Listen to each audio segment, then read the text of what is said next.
They treat you like a cat. Kapag ang mga pusa ay hindi natitreten sa ibang pusa, magpapakita sila ng affection gaya ng rubbing at pagtulog ng magkatabi. At kapag ginagawa din nila ito sa iyo, sigurado na magaan ang loob niya sa iyo. They follow you into a room.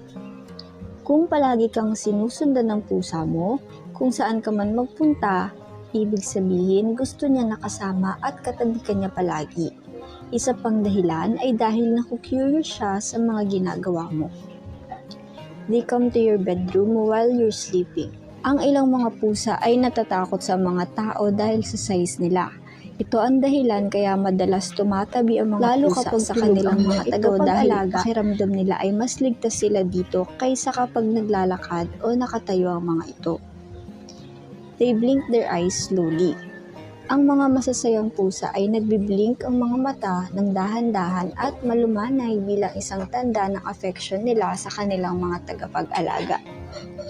Kneading. Ang kneading o pagmamasahe ng mga pusa sa kanilang mga owners ay isa ding tanda ng kanilang pagmamahal, comfort at affection sa mga ito. Showing belly. Ang ilang pusa ay ipinapakita at ine-expose ang kanilang mga tiyan bilang isang tanda ng relaxation at trust. So ayun lang po muna para sa video na ito. Sana'y nakatulong ito para sa inyo at sa inyong mga alagang pusa.